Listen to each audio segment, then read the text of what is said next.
Officially, you tell that you are contesting. That's all. Why we have to identify? Secretary.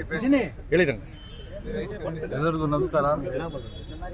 ಈ ದೇಶಕ್ಕೆ ಸಂವಿಧಾನ ಕೊಟ್ಟಂತಹ ಬಾಬಾ ಸಾಹೇಬ್ ಅಂಬೇಡ್ಕರ್ ಅವರ ಇವತ್ತಿನ ಪರಿನಿರ್ವಾಣ ದಿನಾಚರಣೆಯಲ್ಲಿ ನಾವೆಲ್ಲರೂ ಕೂಡ ವಕೀಲರ ಸಂಘದ ವತಿಯಿಂದ ಹಾಜರಾಗಿದ್ದೀವಿ. ಈ ಒಂದು ಸಂದರ್ಭದಲ್ಲಿ ಎಲ್ಲರೂ ಕೂಡ ದೇಶದ ಜನತೆಗೆ ಶುಭಾಶಯಗಳನ್ನು ಸಲ್ಲಿಸ್ತಾ ಇದ್ದೀವಿ. ಅವರ ನೆರಳಿನಲ್ಲಿ ನಾವೆಲ್ಲ ಬದುಕ್ತಾ ಇದ್ದೀವಿ. ಅಂಬೇಡ್ಕರ್ ಅವರನ್ನ ಈ ಸೂರ್ಯಚಂದ್ರ ಇರೋರು ಕೂಡ ಅಂಬೇಡ್ಕರ್ ಅವರನ್ನ ಈ ದೇಶ ಮರೆಯೋದಿಲ್ಲ. ಸೂರ್ಯಚಂದ್ರನ ಎಷ್ಟು ಸತ್ಯನೋ ಈ ಸಂವಿಧಾನ ಕೂಡ ನಮ್ಮ ಭಾರತ ದೇಶಕ್ಕೆ ಅಷ್ಟೇ ಸತ್ಯ. ಅದರಡಿಯಲ್ಲಿ ನಾವೆಲ್ಲ ಕಾನೂನಿನಲ್ಲಿ ಬದುಕ್ತಾ ಇದ್ದೀವಿ. ಇಂತಹ ಒಂದು ಮಹಾನ್ ಸಂವಿಧಾನ ಕೊಟ್ಟಂತ ಬಾಬಾ ಸಾಹೇಬ್ ಅಂಬೇಡ್ಕರ್ ಅವರಿಗೆ ಧನ್ಯವಾದಗಳನ್ನು ತಿಳಿಸ್ತಾ ನಮ್ಮ ಮುಂದಿನ ಭಾಷಣವನ್ನು ನಮ್ಮ ಅಧ್ಯಕ್ಷ ಅಭ್ಯರ್ಥಿಯಾಗಿರ್ತಕ್ಕಂಥ ಶ್ರೀನಿವಾಸ್ ಅವರು ಮಾತಾಡಬೇಕು ಅಂತ ಕೇಳ್ಕೊತಾ ಇದ್ದೀನಿ. ಎಲ್ಲರಿಗೂ ನಮಸ್ಕಾರ. ಈ ದಿನ ಪರಿನಿರ್ವಾಣ ದಿನಾಚರಣೆ ಅಂಗವಾಗಿ ಡಾಕ್ಟರ್ ಬಾಬಾ ಸಾಹೇಬ್ ಅಂಬೇಡ್ಕರ್ ಅವರ ವರ್ಧಂತಿಯ ದಿನಾಚರಣೆ ಅಂಗವಾಗಿ ಈ ದಿನ ಇಲ್ಲಿ ನಾವು ನಮ್ಮ ವಕೀಲರ ಸಂಘದ ವತಿಯಿಂದ ಮಾಲಾರ್ಪಣೆ ಮಾಡಿ ಅವರಿಗೆ ನಮ್ಮ ಸ್ಮರಣೆಯನ್ನು ಸಲ್ಲಿಸಿದ್ದೇವೆ. ಈ ಸಂದರ್ಭದಲ್ಲಿ ಆಗಮಿಸಿರುವ ಎಲ್ಲ ನಮ್ಮ ವಕೀಲ ಮಿತ್ರರಿಗೆ ನಾನು ಅಭಿನಂದನೆ ಸಲ್ಲಿಸ್ತಾ, ಇಲ್ಲಿ ಆಗಮಿಸಿರುವ ಪತ್ರಿಕಾ ವರದಿ ಮಿತ್ರರಿಗೂ ಕೂಡ ನಮಸ್ಕಾರಗಳು ಸಲ್ಲಿಸ್ತಾ, ಈ ಏನು ನಮ್ಮ ಬಾಬಾ ಸಾಹೇಬ್ ಅಂಬೇಡ್ಕರ್ ಅವರು ಸಂವಿಧಾನ, the father of the constitution, ಅವರು ನಮ್ಗೆ ಕೊಟ್ಟಿರುವ ಈ ಸಂವಿಧಾನವನ್ನು ಇವಾಗ ನಾವು ಮುಂದುವರಿಸಿಕೊಂಡು ನಮ್ಮ ದೇಶದಲ್ಲಿ ಹೋಗ್ತಾ ಇದ್ದೀವಿ. ಮಹಾನ್ ವ್ಯಕ್ತಿ, ನಮ್ಮ ಅವರ ವರ್ಧಂತಿ ದಿನಾಚರಣೆ ಇವತ್ತು ನಮ್ಮೆಲ್ಲರಿಗೂ ಕೂಡ ಒಂದು ಕಡೆ ಅವರ ನೆನಪನ್ನು ನೆನೆಸ್ಕೊಂಡು ನಾವೆಲ್ಲ ಕೂಡ ಹೆಮ್ಮೆಯಿಂದ ಹೇಳುವಂಥ ಒಂದು ಸಂದರ್ಭ ಇದು. ಆ ಮಹಾನ್ ವ್ಯಕ್ತಿಗೆ ನಮ್ಮ ನಮನವನ್ನು ಸಲ್ಲಿಸ್ತಾ ಇದ್ದೀವಿ. ಈ ಸಂದರ್ಭದಲ್ಲಿ ಬಾಬಾ ಸಾಹೇಬ್ ಅಂಬೇಡ್ಕರ್ ಅವರ ಕೊಡುಗೆಯಾಗಿ ನೀಡಿರುವಂಥ ಒಂದು ಕಾನ್ಸ್ಟಿಟ್ಯೂಷನನ್ನು ನಾವು ಅಳವಡಿಸಿಕೊಂಡು ಅನುಸರಿಸಿಕೊಂಡು ನಮ್ಮ ಭಾರತ ಸಂವಿಧಾನಕ್ಕೆ ಪಿತಾಮಹ ಅಂತಾನೆ ಹೆಸರು ಪಡೆದಿರುವ ನಮ್ಮ ಬಾಬಾ ಸಾಹೇಬ್ ಅಂಬೇಡ್ಕರ್ ಅವರನ್ನು ನೆನೆಸ್ಕೊಳ್ತಾ ಈ ಸಂದರ್ಭದಲ್ಲಿ ನಿಮ್ಮೆಲ್ಲರಿಗೂ ವಂದಿಸಿ 4 ಮಾತುಗಳನ್ನು. ಬಾಬಾ ಸಾಹೇಬ್ ಅಂಬೇಡ್ಕರ್ ಅವರ 70th ಇಯರ್ ಡೆತ್ ಆನಿವರ್ಸರಿಯನ್ನು ಇವತ್ತು ಆಚರಣೆ ಮಾಡ್ತಾ ಇದ್ದೀವಿ.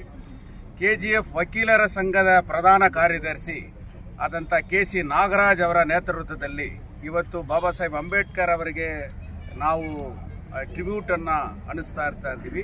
ಪ್ರಮುಖವಾಗಿ ಈ ಸಂದರ್ಭದಲ್ಲಿ ಅಬೌವ್ ದಿ ಕಾನ್ಸ್ಟಿಟ್ಯೂಷನ್ ಯಾವುದೂ ಇಲ್ಲ. ಸೊ ಕಾನ್ಸ್ಟಿಟ್ಯೂಷನ್ ಕೆಳಗಡೆನೆ ಎಲ್ಲ ಬರಬೇಕಾಗಿರುತ್ತೆ. Baba Saheb Ambedkar is the father of the constitution. ಅವರ ಕಾನ್ಸ್ಟಿಟ್ಯೂಷನ್ ಅಡಿಯಲ್ಲಿ ಕೂಡ ಪ್ರತಿಯೊಂದು ಏನೇ ಈ ದೇಶದಲ್ಲಿ ಆಡಳಿತ ಇದ್ರೂ ಕೂಡ ಅದು ನಡೀತದೆ. ಅದೇ ರೀತಿಯಲ್ಲಿ KGF ವಕೀಲರ ಸಂಘ ಅಂದರೆ ಒಂದು 122 ವರ್ಷದ ಚರಿತ್ರೆ ಇರತಕ್ಕಂಥ ವಕೀಲರ ಸಂಘ. ಈ ವಕೀಲರ ಸಂಘದಕ್ಕೆ 2021ರಲ್ಲಿ ಚುನಾವಣೆ ಆಯಿತು.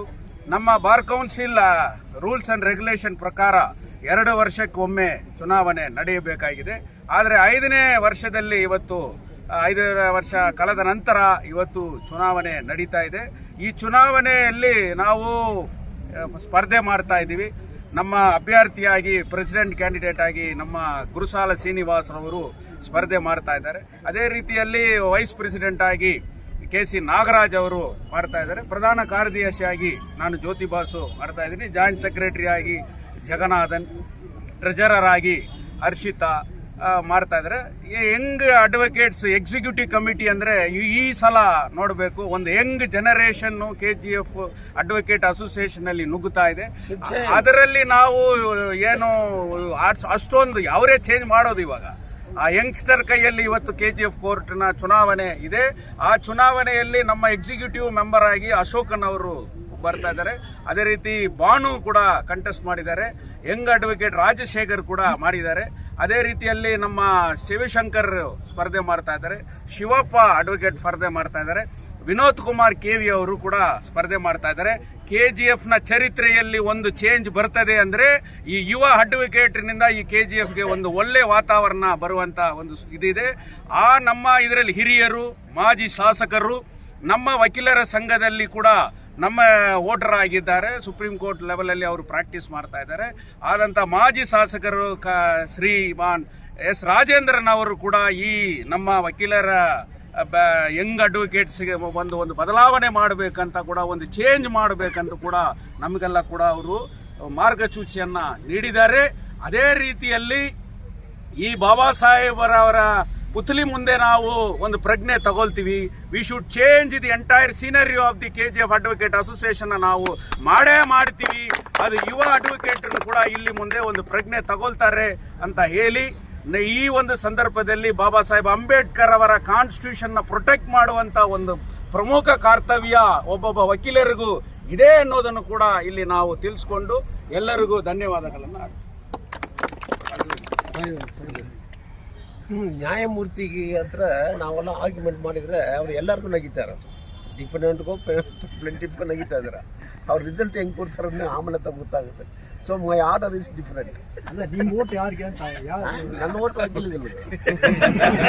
ವಕೀಲರ ಸಂಘದ ಎಲ್ಲರಿಗೂ ಗೊತ್ತು ಯಾರು ಹೆಂಗ್ ಮಾಡಬೇಕು ಅನ್ನೋ ಅವ್ರಿಗೆ ಗೊತ್ತು. Without money I am the voting. To whom you are voting? To whom I have to vote, they will know. My mother will know what food I need. Sir, without money vote ಅಂದ್ರೆ ಏನು sir ಅಂದ್ರೆ ಸ್ವಲ್ಪ explain. ಅಲ್ಲ ತಗೊಳ್ಳೋದು ತಪ್ಪಿದೆಯಾ? ಅದು ಜ್ಯೋತಿ boss ಕೇಳಿ, ಕುಶಾಲ ಕೇಳಿ, KC Nagaraj ಕೇಳಿ. ಕೊಡೋರ್ನು ಕೇಳಿ. ನಾ ಕಂಟೆಸ್ಟ್ ಮಾಡಿಲ್ವೇ? ಎಲೆಕ್ಷನ್ಗಳಲ್ಲಿ ಸಹಜವಾಗಿ ಇದೆಲ್ಲ ಇರೋದೇ ಈಗಿನ ಪರಿಸ್ಥಿತಿಯಲ್ಲಿ. ಅದು ಹೊಸದಾಗಿ ಹೇಳುವಂಥದ್ದು ಅಲ್ಲಿ ಅಂತ ಇಲ್ಲ. ಬಟ್ ನೀವು ಹೇಳಿದ್ರೆ ಎಲೆಕ್ಷನ್ ಅಂದ್ರೆ ಇರೋದೇ ತಾನೇ ಅದಲ್ಲ. ಜ್ಯೋತಿ ಬಾಬು ಸರ್ ಒಂದು ಮಾತು ಹೇಳಿದ್ರು, entire scenario will change. Yes, there will be change. ಕೆಟ್ಟೋಗಿದೆ scenario. Yes, we know advocates. ಸ್ವಲ್ಪ ಎಕ್ಸ್ಪ್ಲೇನ್ ಮಾಡಿ. ಏನ್ ಕೆಟ್ಟೋಗಿದೆ ಸಿನಾರಿಯೋ? ನ್ಯಾಯ ಈಚ್ ಅಂಡ್ ಎವ್ರಿ ಅಡ್ವೊಕೇಟ್ಸ್ ಮಧ್ಯದಲ್ಲಿ ಅದನ್ನ ನಾವು ಪ್ರಚಾರ ಮಾಡ್ತೀವಿ. ಏನ್ ಕೆಟ್ಟೋಗಿದೆ, ಏನ್ ಕೆಟ್ಟೋಗಿಲ್ಲ, ಏನೇನ್ ಆಗಿದೆ, ನಾವು ಬಂದ್ರೆ ಏನ್ ಮಾಡ್ತೀವಿ ಅನ್ನೋದು ಆಗಿದೆ. ಅದು ನಮ್ಮ ಪದ ಏನ್ ಮೀನಿಂಗ್ ಅನ್ನೋದು ಎಲ್ರಿಗೂ ಗೊತ್ತಾಗ್ತದೆ.